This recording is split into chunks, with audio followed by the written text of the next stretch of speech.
ඔය ඔබට තියෙන හතර පායට යන හදාගත්ත එකක් ඔය. ආදරය කියලා කියන්නේ අර තණ්හාවට නෙමෙයි වෙන්නේ. මේ ලෝකේ වැඩිපුර මිනිසුන්ට ආදරය සත්තුන්ට සත්‍යයන්ට සියලු සත්‍යයන්ට ආදරය කරපු පළවෙනිය කවුද කියන්නේ? භාග්‍යවතුන් වහන්සේ. ඒ ආදරයට සම කරන්න පුළුවන් ආදරයක් තුන් ලෝකෙම නැහැ කාටවත්. ඒක මහා පුදුම ආදරයක්. පැය දෙකයි සතපුනේ ඉතින්.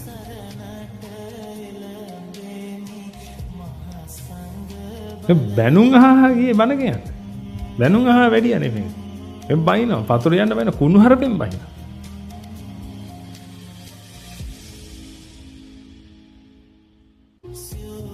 මරන්නේ ලෝනෝ. හිතු මහන්න තොපිය කපන්න ඇඟිලි කන්න මම. ඉතින් පස්සෙන් එල්ලනවා. කොයි තරම් ආදරයක් ඇද්ද? ඉන්නේ ඒකටනේ ආදරය කියන්නේ. ඔය ඔබ කරන්නේ ඔබව විනාශ කරගන්න ආදරයනේ. ඒ කියන්නේ තණ්හා. මගේ.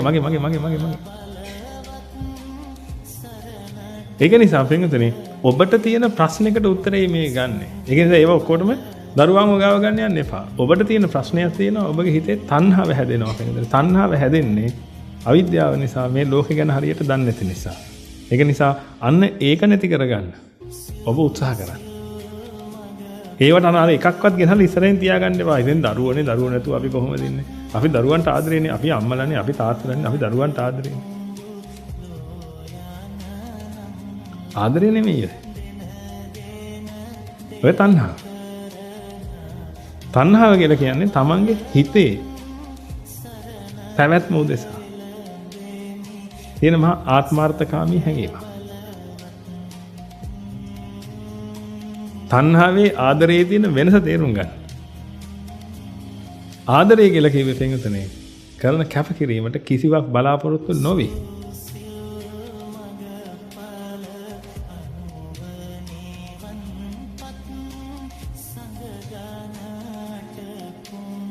අපි දෙන්නද ළමයි 70ක් විතර ඉන්නවා දෙන්නද බලාගන්න.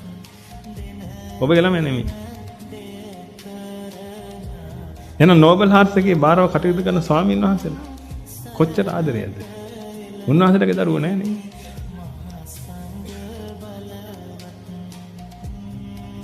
අනගාരികා මහත්මියලා. සීල ශ්‍රාවිකා මහත්මියලා.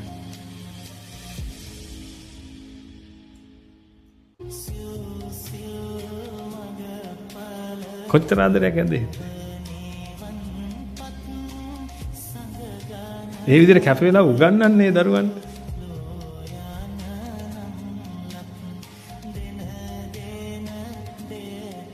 පෙර ගුරු වෘත්ති ඔක්කොම අතහැරලා දාලා සාසනයට ආවේ නිදහසේ මේක කරගන්න කියලා හිතාගෙන. නමුත් ඇවිදින්න ආයි ජීවිතේ යම් කොටසක් පටන් ගත්තා එහෙම.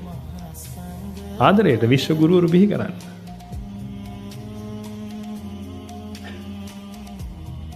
හැමෝම කැප වෙනවා.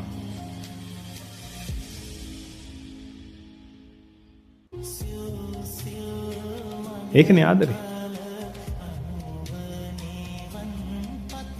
ඒ කවුරුත් තණ්හා නැහැ කිසිම දරුවෙකුට. අපිට මේ දරුවෙක් ගෙදර ගියා. අඬන කවුරුත් ඉන්නවා.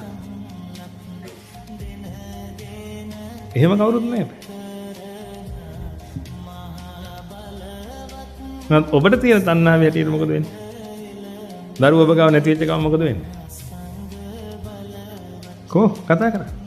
දරුවෝ ඔබ ගාව නැති වෙච්ච ගමන් මොකද වෙන්නේ? ඔබට ඇඬෙනවා ඔබට දුකයි. එහෙනම් ඒකට ඒ කියන්නේ මොකද්ද ඔය තියෙන ආදරයේද තණ්හාවද? තණ්හා. නමුත් ඔබ ඒකට දාගෙන තියෙන අර උත්තරීතර වචනේ. මොකද්ද? ආදරය. ආදරය කියන්නේ උත්තරීතර වචනයක්. හැබැයි මේක ඔය මේ තුට්ටු දෙකේ වට ගාව ගන්න එපා. මේ භාග්‍යතුන් වහන්සේ අපිට උගන්වපු ආදරය පිංගත.